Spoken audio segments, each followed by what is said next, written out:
네, 제주 지역사회의 이슈와 뉴스를 잇는 시사기획 이슈있다의 윤상보입니다. 먼저 한 주간의 이슈를 짚어보는 이슈의 헤드라인으로 시작하도록 하죠.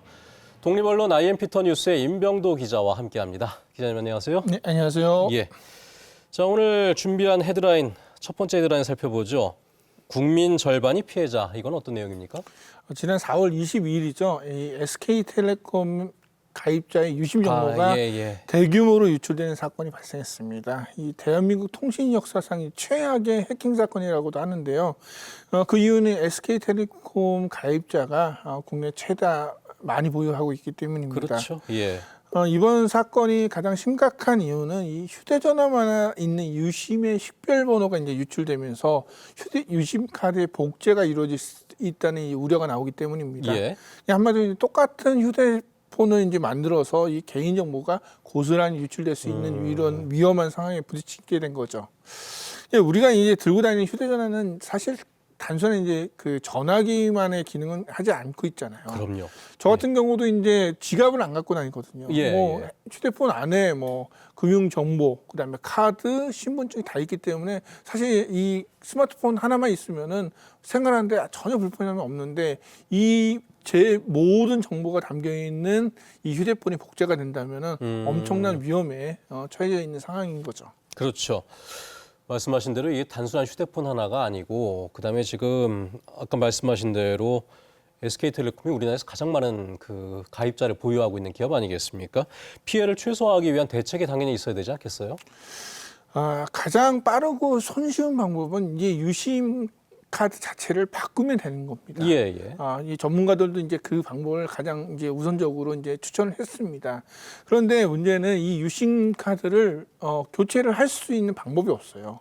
왜냐하면 SK 대리점에 가도 유심 카드가 없기 때문에 그렇죠. 유심을 바꿔줄 수 없다고 하고 그런 부분 때문에 이제 소비자들의 불만이 굉장히 높아졌는데 준비가 안 돼 있는 거죠 지금. 그런데 또 이 상황에서 신규 가입자들한테는 또 개통이 되면서 유심 카드를 새 거를 이제 넣어주니까는 이거 어떻게 된 거냐? 이거는 뭐 SK텔레콤 제대로 그러니까 사업적 이익만 취하는지 소비자들의 피해에 적극적으로 대응하지 않는다 이런 불만이 나왔는데 그래서 이제 정부가 이제 행정 지도를 했어요. 기존에 이제 피해 입은 그 가입자들의 유심을 다 교체할 때까지는 당분간은 신규 가입을 받지 말라. 그래갖고 5일부터 이 SK텔레콤은 신규 가입자를 받지는 않고 있습니다. 또 다른 문제는 이런 부분에서 이제 그 위약금 부분이 있거든요. 이거 분명히 명확하게 어떤 SK텔레콤 그 회사에 귀책 사유가 발생한 거라고 보는 전문가들이 많아요. 그래서 이제 그 약관에 보면은 해당 통신사의 그 귀책 사유로 해지 사유가 발생할 때는 위약금을 내지 않아도 된다 이렇게 명시가 돼 있는데 SK텔레콤 측은 일단 원칙적으로는 검토만 하겠다 이렇게 보류를 하고 있거든요. 이 부분에 대해서 이 대표가 이제 국회에서도 나왔고 국회의원들이 굉장히 질타를 많이 했어요. 그런데도 불구하고 이 SK텔레콤 측에서 그 위약금 문제를 뭐 소비자들한테 뭐 해지할 때 위약금 물지 않겠다고 이렇게 당당히 얘기하지 못하는 이유는 돈이죠 뭐. 그렇죠. 그러니까 엄청난 많은 그 가입자가 이탈할까 이게 두려워서인데 실제로 이 해킹 사건 이후에 한 20만 명 정도가 이탈을 했는데 20만 명. 이게 평소에 한 10배 수준이라고 합니다. 그러니까 저도 국회에서 질의응답하는 걸 봤는데 SK 측에서는 종합적인 검토만 계속 반복을 하더라고요. 이게 앵무새도 이런 앵무새가 없을 정도로 아까 말씀드린 대로 이게 다 돈 때문인데 결국은 자, 뭐 근데 피해 보는 건 지금 다 이 선량한 시민들이니까 이번 사태를 노린 2차 범죄도 급증하고 있다면서요? 이런 사건을 이용해서 이제 돈벌이 한마디로 이제 범죄를 악용하는 사례가 지금 늘고 있는데요. 이른바 이제 뭐 SK텔레콤 가입자라면은 재부팅을 해야 된다. 아니면은 뭐 개인정보를 다시 기입을 해야 된다면서 이제 이른바 이제 피싱 사이트에 문자를 보내는 경우가 있다고 합니다. 그래서 만약에 이제 이거를 이제 누를 경우에 정말 그 완벽하게 자신의 개인정보가 고스란히 유출되는 이런 범죄에 예. 그 피해를 입을 수 있는 상황이 돼 있는데요. 그러니까 사람들 불안 심리를 이용하는 거잖아요, 지금. 그렇죠. 예. 만약에 내가 이거를 뭐 재부팅을 안 하거나 이거를 클릭하지 않을 경우에 뭔가 더 큰 피해를 입을 수 있다는 그런 위기감, 공포감을 조성한 한마디로 이제 범죄 행위죠. 그렇죠.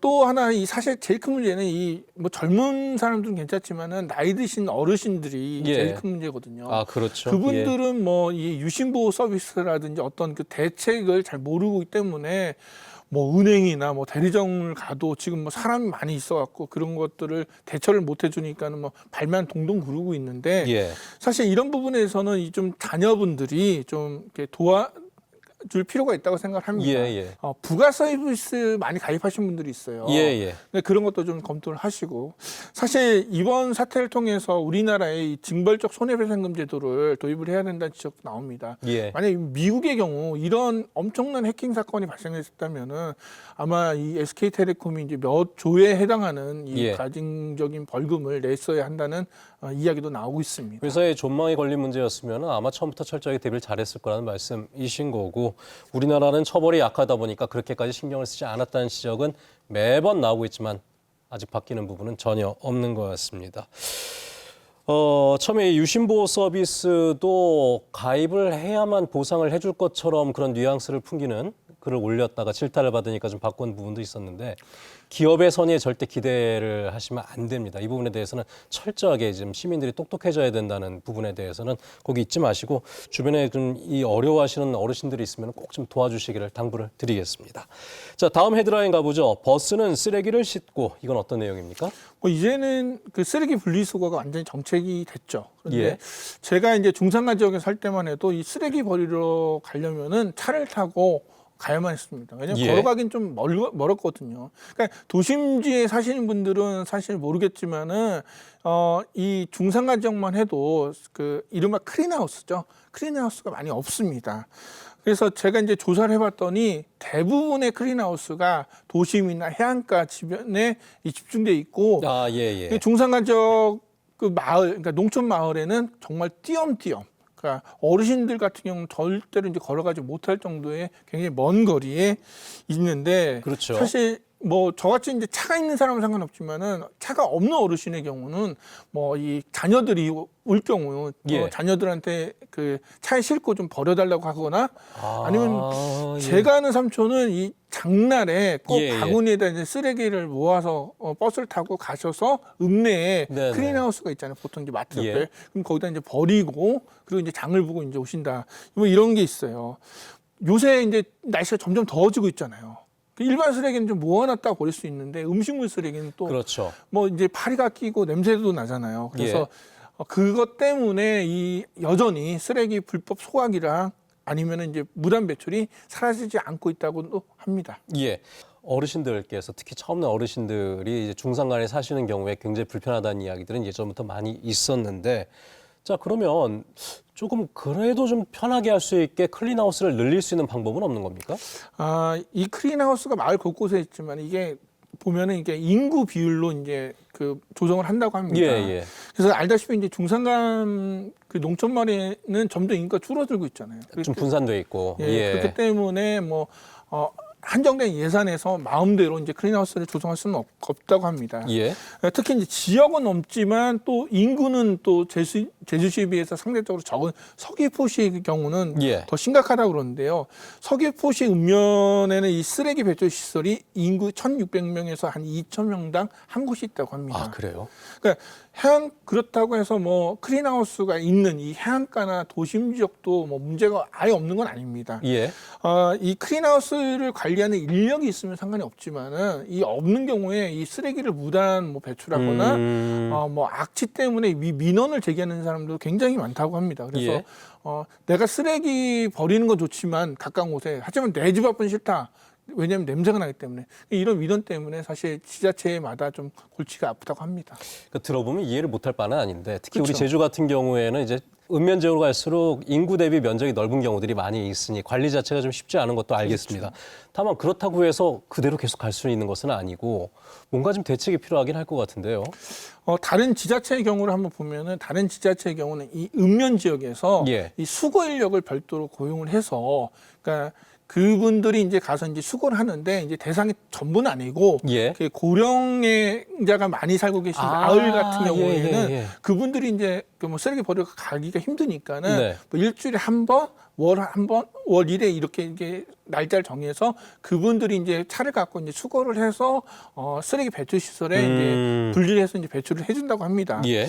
그래서 이제 뭐 모아직이라는 그런 뭐 쓰레기 이제 수거 관리인들이 있는데 네. 이 마을에 그 고령자의 가정에 수거하는 분들도 있고 아니면 이제 뭐 마을회나 새마을회 농협과 이제 연계를 해갖고 이제 농촌 쓰레기 수거 사업도 이제 진행을 하고 있다고 합니다.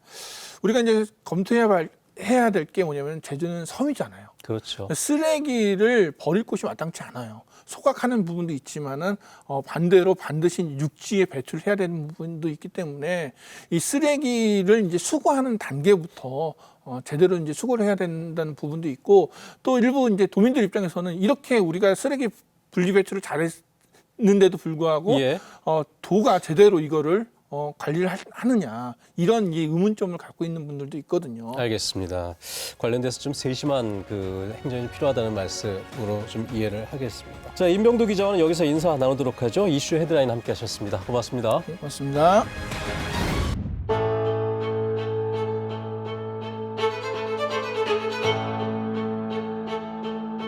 고도 규제를 대폭 완화하고 도민과 기업이 애로사항을 해소하고 재건축 등 건축 경기 부양을 통해서 지역 경제 활성화에 조금이나 보탬이 되고자 오히려 그 도시 외연의 확장의 가능성을 더 열어주는 역효과를 갖는 개발로 오히려 부담이 좀 크지 않을까.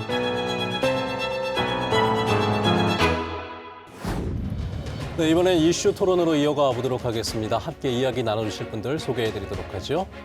대한건축사협회 제주도 건축사회 현군출 회장께서 나와주셨습니다. 안녕하십니까? 예, 안녕하십니까? 예. 그리고 홍명환 제주 미래 디자인 포럼 공동 대표께서도 나와주셨습니다. 예, 안녕하십니까? 반갑습니다. 예. 자, 예고해 드린 대로 지난 4월 24일에 제주도가 압축도시 조성을 위한 고도 관리 방안의 개편 추진을 예고를 했습니다. 그러니까 쉽게 얘기해서 지금 현 도심 지역을 좀 고밀도 개발을 하겠다. 그리고 이제 그 외곽으로의 도심지 확장을 막겠다라는 것이 취지인 것 같고요. 다만 이 기준이 지난 30여 년간 유지해온 고도지구 규제를 대폭 완화하는 쪽으로 가고 있기 때문에 여기에 대해서 좀 찬반 논란이 있는 상황인데 먼저 이 정책의 필요성, 목적에 대한 두 분의 평가 잠깐 듣고 좀 이야기를 해볼까 합니다.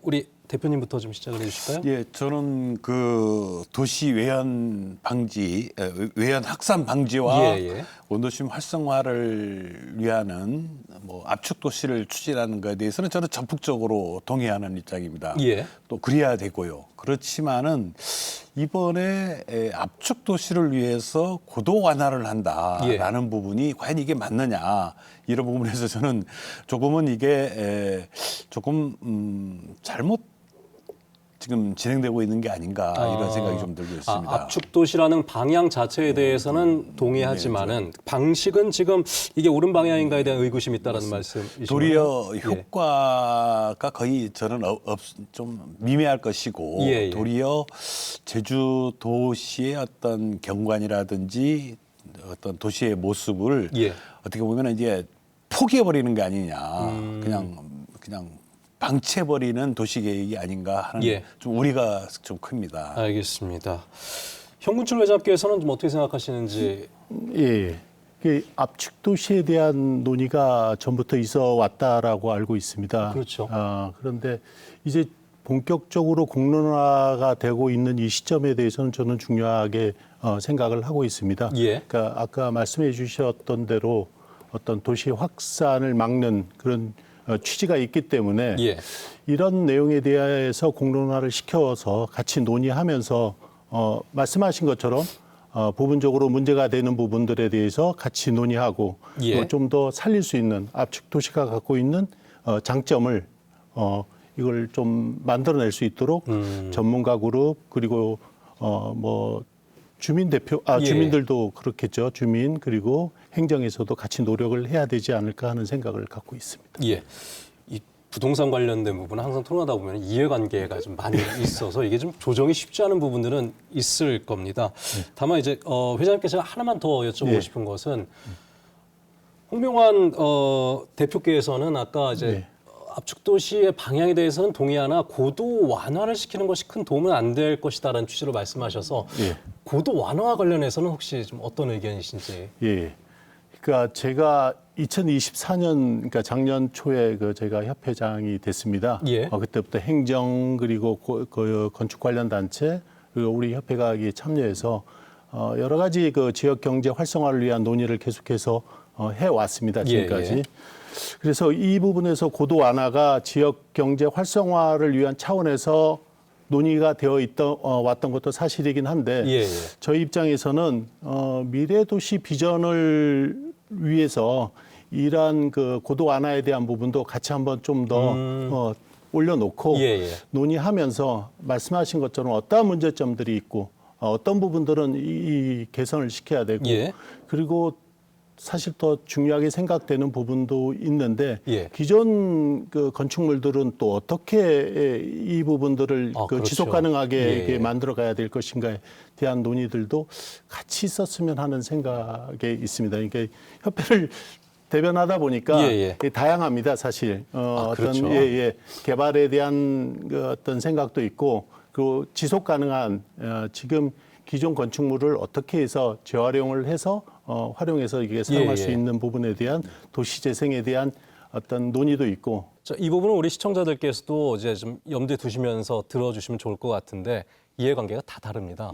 지금 이제 기존의 건축물을 이제 재활용하는 부분에 대한 말씀도 하셨지만 그거 자체가 싫으신 분들도 분명히 있을 것이고 이건 다 다를 겁니다, 생각이.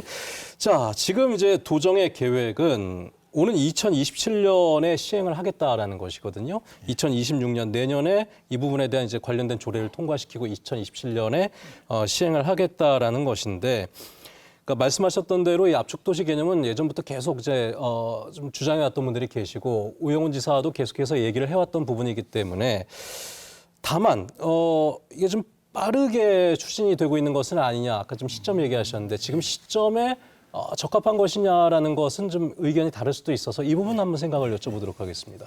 지금 인구 이게 왜 압축도시라는 게 왜 나왔는가를 우리가 좀 봐야 되거든요.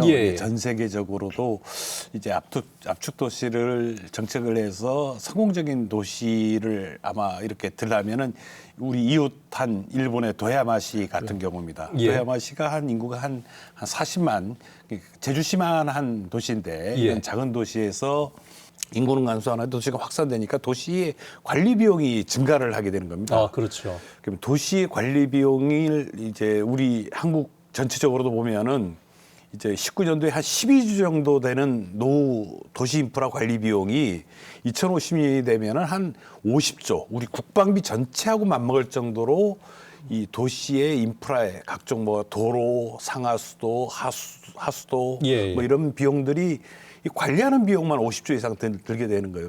그래서 도시를 무조건적인 팽창이 아니라 이제는 인구가 줄어들면서 인구를 감소시키니까 도시의 면적을 좀 더 축소시키고 거기에 따라서 압축을 하자. 이러한 차원으로 가는 건데 지금 제주도 인구가 사실 이제 줄고 있습니다. 22년 8월에 69만 이렇게 됐었던 인구가 지금 불과 3년 만에 지금 66만 명이 지금 무너지는 이런 상태로 인구가 계속 줄고 있고 유출이 되고 있습니다. 그러면은 인구가 줄면은 그에 맞춰 갖고 도시도 그에 맞춰서 어떻게 디자인을 해 나갈 것인가 이거를 고민해야 되는데 지금 제주도의 정책에서 빠진 게 뭐냐면은 왜 압축도시가 생겼는가? 즉 인구 감소에 따른 도시를 어떻게 디자인해 나가야 될 것인가? 이거를 이게 결합이 돼야 되는데 그러면 고도를 완화한다고 해서 그 공급을 하면은 그게 수요가 있겠느냐? 인구가 줄어들고 인구가 유출되는데 저는 그래서 압축도시로 가는 것은 맞지만은 고도 완화로 가는 거에 대해서는 상당히 좀 신중하게 우리가 접근을 해야 될 부분이다. 알겠습니다. 압축도시에 대해서는 동의하시는데 고도 완화는 이거는 적합하지 않은 것 같다는 말씀하셔서 왜 그런 취지로 말씀하셨는지 지금 좀 이해가 됐습니다. 그러면 지금 시점이 인구가 좀 줄어드는 부분도 있었는데 그러면은 이제 압축 도시에 대해서 좀 더 이제 고민을 해봐야 될 시점이 아닌가라는 생각은 할 수 있잖아요. 근데 시점 자체도 지금 잘못됐다고 보십니까? 아닙니다. 저는 오히려 늦었다라고 생각합니다. 예. 이미 우리 국토부나 이쪽에서 지금 2010년도부터 사실 한국형 압축 도시 논의가 있어왔고 지금 국토연구원이나 이런 데서 지금 전국적으로 지금 압축 도시에 대해서 고민을 하고 있습니다. 그 방안도 지금 용역도 하고 있고 지금 오히려 늦은 편이다라는 그렇습니다. 말씀이신 거죠. 자, 다만 방향성이 좀 그렇죠.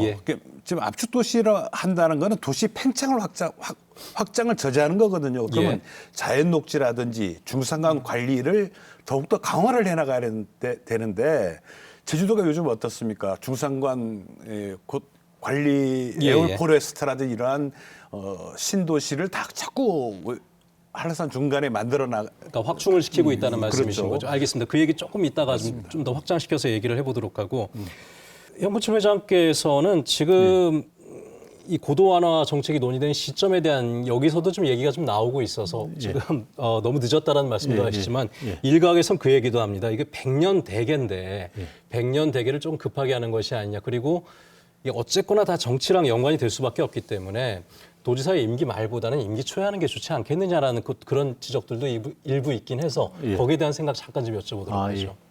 글쎄, 일단 지금 시기가 적절한가에 대한 부분에 대한 문제는 뭐 당연히 이야기가 되어 있는 부분은 뭐 저도 인정을 하는데 저 같은 어떤 뭐 전문가일 수도 있겠지만 직접 또 이제 그 현장에서 이 일을 수행하는 입장입니다. 이 입장에서는 바로 지금 당장 시행하는 것만이라도 저희 입장에서는 그게 타임이다. 물론 말씀하신 것처럼 저는 늦었다고 생각을 하고 있습니다.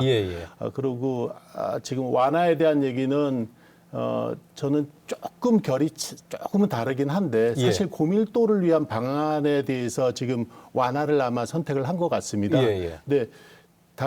단순하게 고밀도를 완화하기 위해서 그러니까 고밀도를 위해서 건축물 높이를 완화해야만 되는 것인가에 대해서는 또 여러 가지 또 논의해야 될 게 분명히 있다고는 보여집니다. 그래서 지금으로서는 당장 그렇게 해 보는 것이 그리고 실제적으로 이 고도 완화에 대해서 좀 이제 들어가 보면 스카이라인이 이제 변화가 될 것이다라고 이렇게 생각을 하고 계시는데 실제적으로 대단지 내지는 규모가 큰 필지에 한해서는 이게 적용이 될 수 있는데 지금 우리 원도심이나 이런 규모의 그 필지 안에서 과연 이게 시행이 될 수 있을까에 대해서는 사실은 좀 더 지켜봐야 되고 제가 보기엔 그렇게 이 완화된 높이만큼의 그 효과는 아직은 나타나지 않을 것이라는 생각을 저는 하고 있습니다. 알겠습니다. 그 부분으로 들어가 보죠. 그러면은 지금 이 핵심이요. 여러 가지 좀 정책의 변화를 예고를 하고 있는데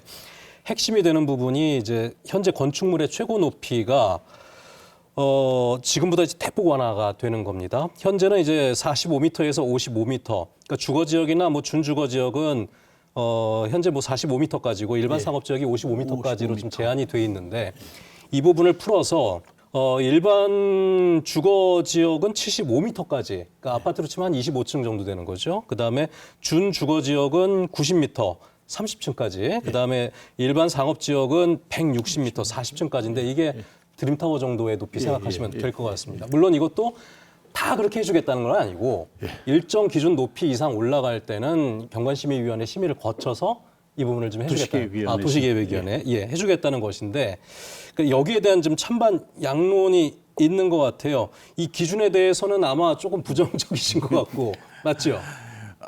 저는 어쨌거나 이제 뭐 우리 현근철 회장님 같이 현업에 건축업계나 건설업계 종사하시는 분들하고 저는 시민의 한 사람으로서 도시 전체를 좀 보자라는 측면이죠. 그리고 지금까지 그 원도심이 공동화되는 이유가 무엇인가? 이거는 결국은 도시 외부의 이 확산을 우리가 막지 못했기 때문에 그렇지. 그러면 도시 외부의 확산을 가능한 한 규제를 강화하면 될 일인데 도시 외부의 확산은 막지 않으면서 중산간 개발은 막지 않으면서 첨단 단지 같은 거 막지 않으면서 예. 또 도시는 도시의 고도까지 완화한다. 그렇지만 실질적으로 이게 효과가 있겠느냐. 아까 현 회장님 말씀에 저도 동감하는데 우리 원도심에 다 보면 노후 저층 지역이 다 과소 아주 자그마한 필지들입니다. 여기에 7층, 8층 올릴 수가 있느냐. 네. 거의 불가능하거든요. 특히 제주시 원도심이 이제 뭐 묵가나 주변 그 우리 성안 지역 같은 경우는 또 역사 문화 지구인데 이런 곳에는 실질적으로 적용을 안 한다고 그래요. 그러면 제주시 원도심하고는 아무 관계가 없는 고도 완화거든요. 그러면 이게 도대체 무엇을 위한 거냐? 도리어 이것보다는 저는 그 우리 도시라는 게 우리의 후세대까지 길게 봐야 된다고 봅니다. 자, 우리 도시가 어떻게 되냐? 이게 제가 처음에 말씀드렸던 인구 문제하고 상당히 우리는 이게 관계를 깊게 봐야 되는데, 자, 우리 70년대생들이 대부분 60년대, 70년대생들이 한 해에 그 당시에 100만 명이 태어났습니다. 요즘 이제 24년생, 25년생들 지금 20만 명 태어납니다. 100만 명이 태어난 아이들이 지금 20만 명으로 5분의 1이 줄거든요. 자연증가는 이렇게 가지 못한다는 말씀이시고 그렇죠. 줄어들 수밖에 없다는 말씀이신 그렇습니다. 거죠. 자, 지금 100만 명이 태어나던 사람들이 지금 있는데 이분들이 이제 늙거나 태어나면은 도시는 20만 명에 있는 아이들이 결국은 이제 이끌어 가는데 그 규모가 5분의 1로 줄거든요. 그러면 지금의 도시도 사실은 5분의 1로 어떻게 축소를 해야 될 것인가. 그래서 압축 도시라는 거는 사실은 축소된 도시를 어떻게 우리가 30년, 40년 후에를 준비할 것이냐. 이렇게 도시 디자인을 할 생각을 해야 되지. 이 인구에 대한 것을 지금 완전히 지금 배제된 상태에서 도시계획 조례라든지 또는 고도 완화라든지 압축 도시를 논한다는 거는 사실은 이건 완전히 어떻게 보면은 이게 불필요한 논의가 아닌가 하는 생각이 듭니다. 잠깐만요. 두 분이 생각이 비슷한 부분도 있고 좀 다른 부분도 있는데 정리 차원에서 하나만 제가 질문을 드리고 그다음에 좀 넘겨드리겠습니다. 그러니까 인구가 늘어나지 않을 거기 때문에 고도 완화를 할 필요 없이 현재 상태에서도 충분히 그 압축 도시를 실행할 수 있다는 게 이제 골자이신 것 같은데 다만 그런 그 논리는 있죠. 이게 시장 경제 체제에서 메리트 없이 이게 압축 도시를 갖다가 뭐 관에서 하는 대로 그냥 무조건 할 수 있을 것이냐. 그건 아니고 민간 차원의 메리트가 있으려면은 고도 완화를 시키든지 여러 가지 좀 유인 정책을 써야만이 가능하기 때문에 이런 안이 나올 수 있다라는 그 반론이 나올 수 있을 것 같아서. 물론 그 건설 업계나 이쪽에서는 나름대로 그 본인들에게 유리한 것들을 자꾸 그런 제도를 원하겠죠. 그거는 저는 뭐 부정하는 건 아닙니다만은 이게 도시 전체를 봤을 때 그 건설업계가 예를 들면 건설업이 활성화를 위해서 우리 도시 제도라든지 도시 계획을 왕창 뜯어고치는 게 과연 맞느냐. 벼룩 몇 마리 잡기 위해서 초가 삼가를 태우는 게 아닌가 하는 생각이 듭니다. 아예 지금 그 고도 완화 자체를 좀 반대하고 계셔서 저는 만약에 이게 지금 도정에서 나오고 있는 이야기가 좀 과하다면 어느 정도까지가 좋겠습니까라는 질문을 드리고 싶었는데 애초에 필요 없다는 말씀하고 계시니 자 질문을 이제 좀 회장님께 가보도록 하겠습니다. 지금 이 도정에서 내고 있는 이 기준 자체는 이렇게 좀 상향시키는 기준 자체가 좀 파격적이다라는 좀 얘기들도 나오고 있어서 거기에 대해서는 좀 어떻게 보시는지 이 정도까지 필요하느냐 아니면은 압축 도시를 가는데 고도 완화는 필요하지만 이 정도까지는 아닌 것 같다라든지 좀 생각이 있으실 것 같아서 그 부분도 좀 여쭤보고 싶네요. 그러니까 저희 토론 시작에서는 압축 도시에 대한 이야기가 시작이 됐고 지금 그 토론 진행 중에는 이제 높이 완화에 대해서 이게 좀 집중적으로 얘기가 되다 보니까 좀 그렇긴 한데요. 근데 이게 결부되어 있는 거잖아요. 결부되어 있습니다. 근데 압축 도시라는 게 이 고밀도에 대해서는 결국은 그게 높이 완화에 대한 부분이 병행되는 건 사실이긴 한데 여러 가지 다른 부분도 좀 같이 논의가 돼야 된다고 저는 보여지거든요. 아까 우리 그 같이 얘기했던 기존 목관아지 내 그 저층 그리고 그리고 뭐라 그럴까요? 아주 소규모 지금 낙후되어 있는 부분들을 어떻게 개선시켜야 될 것인가에 대한 논의도 압축 도시 내에서는 들어와야 된다고 보여집니다. 그리고 고밀도에 대한 그 부분도 같이 논의돼야 되고요. 그리고 저희가 이제 아무래도 압축 도시가 되면 도시의 확산을 방지하기 위한 어떤 그 정책이긴 한데 그로 인해서 이제 농어촌 쪽에 이제 또 공동화 내지는 그런 부분이 또 생길 수 있지 네네. 않겠습니까? 예. 그런 우려가 분명히 있을 수 있고 현실적으로 나타날 거라고 생각이 됩니다. 그래서 압축 도시를 시행을 하기 위해서는 지금 큰 이슈가 지금 높이 완화에 지금 꽂혀 있긴 한데 좀 저는 저 입장에서는 좀 다양하게 좀 봤으면 좋겠고요. 물론 완화에 대한 어떤 문제점들 이런 부분에 대해서는 좀 더 다각적으로 이제부터 논의가 시작이 돼야 될 것 같습니다. 어떠한 문제가 있는데 어떠한 문제는 해결이 돼야 된다.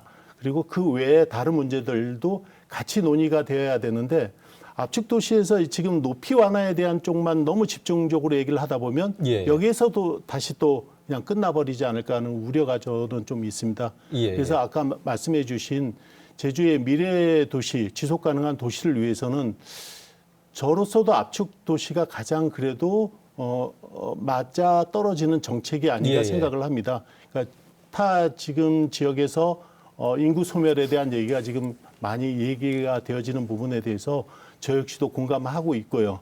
뭐 제가 지금 고도 완화에 대해서 강하게 이 고도 완화만을 통해서 해결하는 게 아니라 저는 좀 넓게 보자.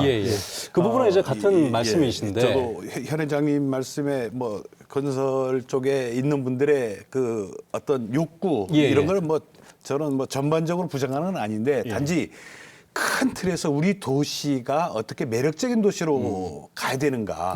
특히 인구 감소 시대를 맞춰갖고 어떻게 우리가 미래에 건물 하나 지으면은 30년, 100년은 써야 될 거 아니겠습니까? 이 건물을 어떻게 이제 해나가는가. 일본의 도야마시의 사례는 우리가 상당히 우리가 좀 잘 우리가 분석하고 배워야 될 필요가 있다라고 생각이 됩니다.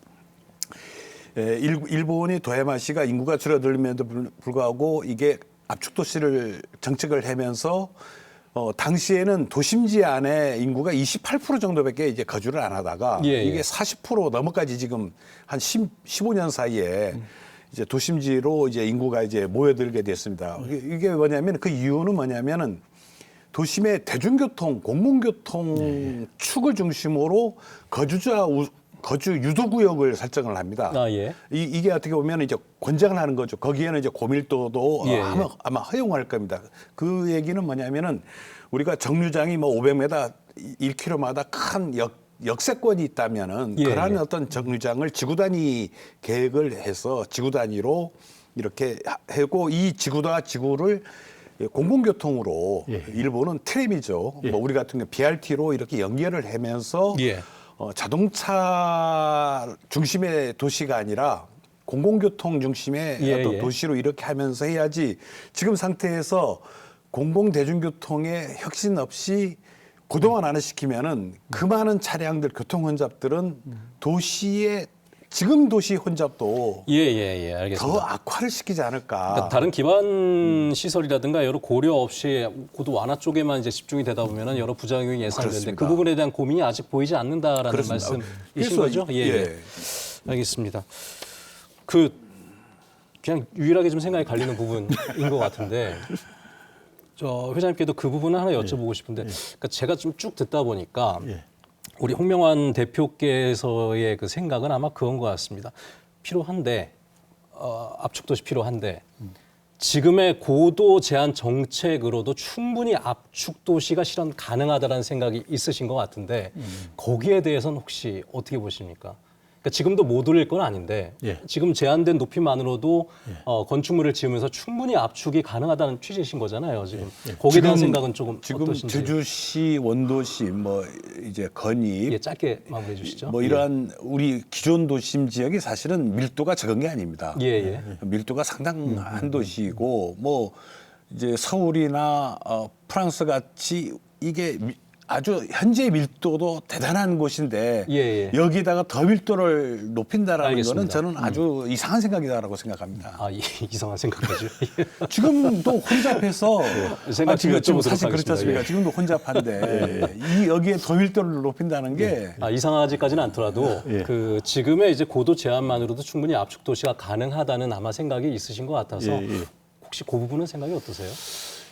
지금 구도심에 지금 시행하는 그런 이 높이 완화에 대해서 실제적으로 시행되어 있는 지금 부분이 없습니다. 이제 그 부분이 그렇죠. 이제 이 시행이 돼야 될 상황이긴 한데, 그러니까 저 생각으로는 아까도 제가 말씀드렸지만 사실 대단지화하는 거는 사실 저는 반대이긴 합니다. 사실 저는 상당히 반대이긴 한데, 지금 그 노후화된 그 어떤 공동주거들이 있지 않습니까? 이런 부분에 대한 어떤 재개발은 사실 필요한 상황이거든요. 솔직히 해서. 그래서 그 부분에 대한 적용에 대해서까지는 좀 필요하지 않을까 하는 생각을 갖고 있습니다. 우선적으로라도. 그리고 그 안에서도 높이가 좀 탄력적이었으면 좋겠습니다. 지금 스카이라인을 얘기를 좀 제주가 사실은 스카이라인이 되게 밋밋한 부분이 있습니다. 물론 한라산이 있기 때문에 뭐 제주의 스카이라인은 한라산인 것으로만 해도 족하긴 한데 그래도 도심 내부에 있어서의 그 어떤 높이에 대한 부분이 조금은 이 대단지 같은 경우에서는 조금은 좀 탄력적으로, 그러니까 평균적인 높이 정도를 좀 만들어낼 수 있는 방안에서는 이 제도가 그래도 조금은 도움이 되지 않을까 하는 생각을 저는 갖고 있습니다. 지금처럼 이제 구역을 갖다 크게 분류를 했을 때 나타날 수 있는 부작용에 대해서 지금 말씀하시는 것 같고요. 아까 근데 두 분 이건 일치된 생각이었는데 원도심은 현실적으로 이렇게 풀어줘도 쉽지는 않을 것이다라는 생각이 있으신 거죠. 그 사례를 제가 한번 들게요. 예를 들면 무군성에 2005년도부터 이제 재개발 구역을 지정했었습니다. 그렇지만은 실질적으로 10년 이상을 사실은 지정이 되니까 아무것도 못 하거든요. 자, 그렇게 해서 결국은 포기를 했습니다. 우리가 포기를 했으면은 이게 하나의 우리 도시 어떻게 보면 사례거든요. 경험인데 지금 다시 하겠다는 거거든요. 자, 지금 남성마을 그 우리 삼도동 뭐 남초등학교 이쪽에 지금 재개발을 해보려고 그렇게 시도를 하는데 저는 이게 똑같은 실수들을 지금 반복하고 있는 것이다. 이게 어떻게 보면은 재건축병, 아파트 단지병에 저는 걸려있다라고 보거든요. 왜 고밀도의 아파트 단지를 도시가 돼야만이 이게 진정한 도시다라고 저는 상당한 착각이 지금 빠져 있다라고 봅니다. 이게 서울을 본다고 서울을 흉내내는 건데.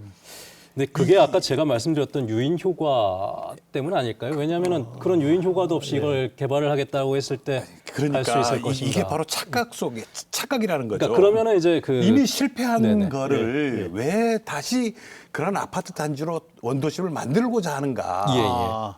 이게 상당히 이게 저는 알겠습니다. 이게 착각 조금 속에 다른 빠져 얘기인데요. 있다고 그러니까 새로운 그 어떤 지역을 단지로 만들자는 측면에서 말씀드린 게 아니라요. 기존 지금 대단지들이 사실은 있습니다. 지금 구도심 내에. 이도주공이라든지 이런 데가 있죠. 저는 거기를 얘기를 하는 겁니다. 그 안에서 만약에 이러한 완화에 대한 게 없다면 결국은 사업자들은 그 최대의 그 용적률을 찾기 위해서 노력을 할 겁니다. 그러면 각각의 동의 높이가 다 일률적으로 그 최고의 높이로 그냥 만들어지는 거죠. 그러니까 저는 그렇지 말고, 물론 그거는 지구단위 계획으로 풀 수도 있겠지만 지금은 이 완화 가 되어 있는 이런 법규를 잘 좀 활용을 하게 된다면 그 안에서도 조금 더 이 탄력적으로 이 층간의 그 높이를 좀 스카이라인을 만들어내지 않을까.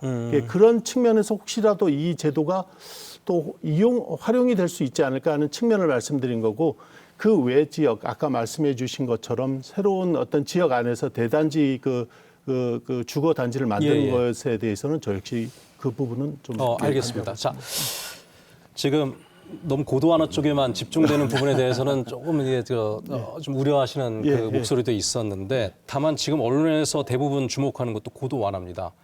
근데 아마 전제 조건처럼 다들 받아들이시는 것 같아요. 이 고도 완화가 어떻게 되느냐에 따라서 이 정책이 어디로 흘러갈지에 대해서 향방이 결정된다는 생각들이 아마 다들 있는 것 같아서 이 부분을 좀 관심을 아마 많이 갖고 있는 것 같습니다. 그건 현실이기 때문에 어쩔 수 없는 부분인 것 같고, 아까 좀 걱정하셨던 부분이 있었습니다. 이것이 이 제도가 이제 시행이 됐을 경우, 만약에 도정의 생각대로 됐을 경우에 그렇다면 도농 격차가 앞으로 좀 더 심해지지 않을 것이냐. 지금도 이제 공동화 현상이 일어나고 있는 읍면 지역이 더 공동화가 일어나지 않을 것이냐가 한 가지 있을 것이고, 그러면 지금 의도대로 도심지의 확장은 막을 수 있을 것이냐라는 그 문제로 좀 귀결이 될 것 같아서 그 부분은 좀 생각이 어떠십니까?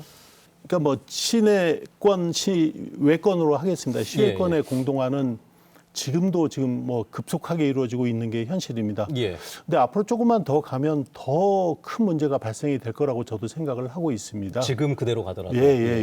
지금 상황도 심각한데 조금 더 시간이 지나면 더 큰 문제가 생길 것 같아요. 그래서 저로서는 지금부터 이 부분에 대한 논의가 지금 빨리 시행이 돼야 될 것 같습니다. 그러니까 뭐 여러 가지가 물론 있겠습니다. 지금도 뭐 그 그러니까 편의 시설, 복리 시설을 많이 지금 만들어내고 있습니다. 사실 뭐 15분 도시 얘기도 하잖아요. 맞습니다. 그런 측면도 있고요. 또 다른 부분에서는 좀 세밀한 정책들이 좀 필요하지 않을까. 지금 압축 도시를 얘기할 때는 반드시 시외권 지역에 어떠한 정책을 펴서 여기에 공동화되고 여기에 읍면이 소멸되는 부분을 막아야 될 것인가에 대해서도 고민을 해야 되는 사항이 필요하다는 생각을 하고 있고요. 그 안에서는 어떤 이 지역의 어떤 브랜드를 만드는 작업 그리고 또 인구 유입에 대한 어떤 정책들 그다음에 아까 말씀해 주셨던 교통이 아마 좀 중요한 역할을 할 거라고 저는 생각을 합니다. 이러한 부분들이 이제 같이 논의돼야 되지 않겠냐 하는 생각을 저는 하고 있습니다. 도중에서 같이 논의를 하고 있는 것 같긴 한데 받아들이시는 부분들은 좀 이게 부족한 게 아니냐 생각하시는 부분들도 있고 너무 아까 말씀하신 대로 고도 완화 쪽에 집중하다 보니 도시 위주로만 생각을 하는 거 아니냐라는 얘기를 하시는 분들도 계시고 꼭 그러지는 그래요? 아마 이게 이제 대표님 얘기한 건 아닙니다만 주거 상업 지역이 제주도 면적의 한 3.2%군요. 제주도 면적이 3.2%인데 주거 상업 지역이 제주시 원도심 지역이나 서귀포 원도심 지역에 있는 게 아니고 다 읍면 거점에도 다 주거 상업 지역이 있거든요. 자, 그러면은 우리가 이제 뭐 조천구자 뭐 쭉 제주도를 이게 목걸이 같이 환원형으로 둘러서 다 주거 상업 지역들이 있고 그 읍면의 거점 지역들에 또한 압축 도시가 필요하겠죠. 그러한 이러한 읍면별 거점 도시들을 또 연결시켜 주는 그 일본 도야마시 사례는 닭꼬치를 연결시켜 줄 수 있는 꼬치와 같이 그러니까 목걸이 같이 연결시켜 줄 수 있는 아주 대중교통망이 또 필요하고 그거를 같이 해야 되지 이게 도시와 농촌의 문제로 갈 거는 너무 또 지나친 우려가 아닌가. 그것보다는 도리어 자, 지금은 인구가 줄어들고 있으니까 인구가 앞으로 30년 후에는 대폭 줍니다. 대폭 줄고 이제 일본이 빈집이 몇백만 채, 일본 다마신 도시 같은 경우 도시 하나 자체가 유령 도시화로 지금 돼나가고 있는 상황인데 이런 거를 우리가 어떻게 준비를 해나갈 것인가. 그래서 신도시를 더 이상 듣지 말자. 기존 도시를 잘 관리하자.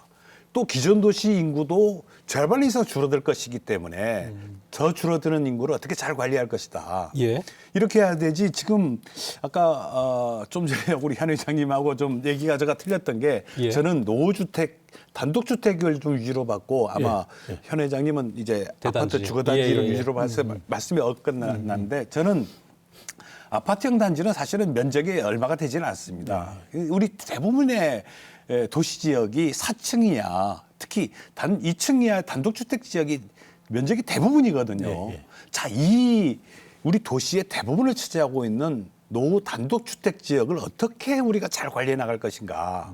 여기에다가 고도를 7층, 8층 막 올리는 게 중요한 게 아니라 지금 3, 4층도 사실은 이것도 채우지 못하고 있거든요.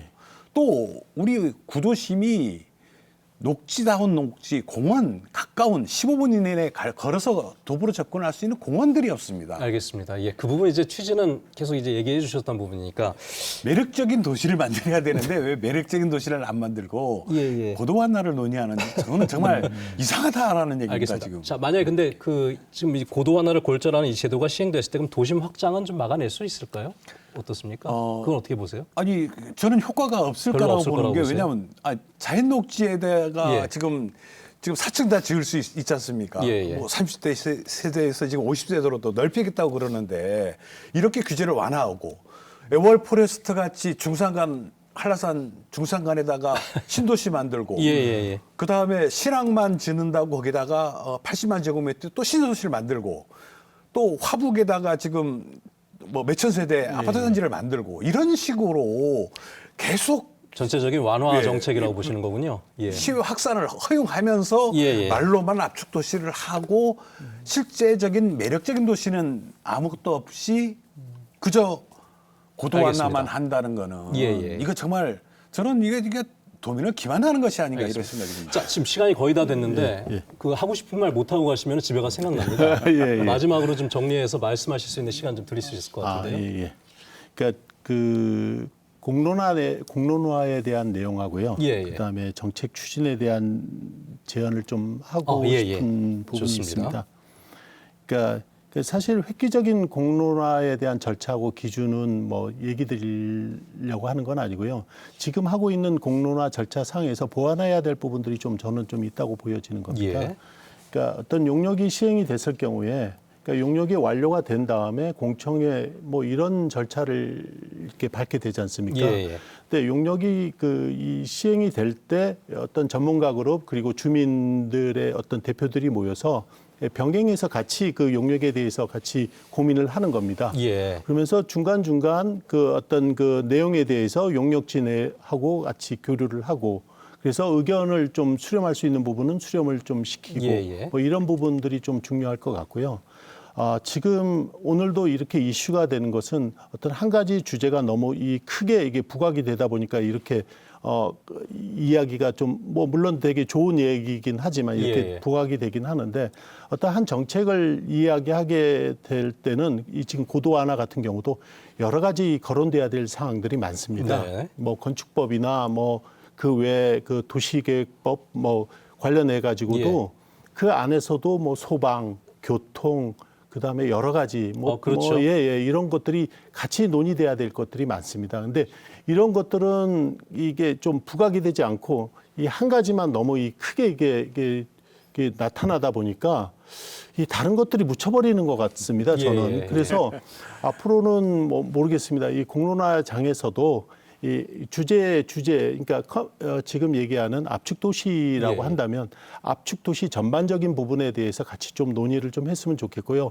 물론 말씀해 주신 것처럼 이게 너무 완화에 대한 측면이 있어 보인다라는 부분에 대해서는 이 부분도 뭐 같이 또 좀 논의해야 될 사안이긴 한데 전체적으로 압축 도시가 어떤 것인지에 대해서 우리 도민 사회에 잘 전달이 좀 될 수 있었으면 저는 좋겠다는 생각을 합니다. 알겠습니다. 죄송한데 정말 시간이 다 돼버려서 여기서 좀 마무리를 해야 될 것 같고 어떤 우려점들을 갖고 계신지에 대해서도 아마 그 시청자 여러분들께서 좀 참고가 되셨을 거라고 생각이 들고요. 고도 완화에만 자꾸 이제 가는 부분에 대한 걱정을 굉장히 많이 하셔서 아마 그 고도 완화를 갖고 정책 입안자의 의지를 판단하시려는 분들이 많기 때문에 아마 그 부분에 대한 관심이 가지 않을까라는 저는 개인적으로 그런 생각이 좀 들긴 했습니다만은 오늘 그 부분과 관련해서 이야기를 마무리해야 될 것 같습니다. 자, 오늘 두 분과는 이야기 여기서 마무리하도록 하죠. 두 분 고맙습니다. 고맙습니다. 감사합니다. 네, 이 도시계획을 100년 대계로 바라보는 것은 단순히 건물을 짓는 일이 아닌 도시와 삶의 균형을 설계한 일이기 때문일 겁니다. 제주도가 추진하는 압축도시 역시 건축물의 높이를 결정하는 문제가 아니라 제주도민의 삶의 질을 높이는 고민으로 이어지기를 기대하면서 시사기획 이슈 있다 오늘 여기서 마무리하도록 하겠습니다. 함께해 주신 여러분 고맙습니다.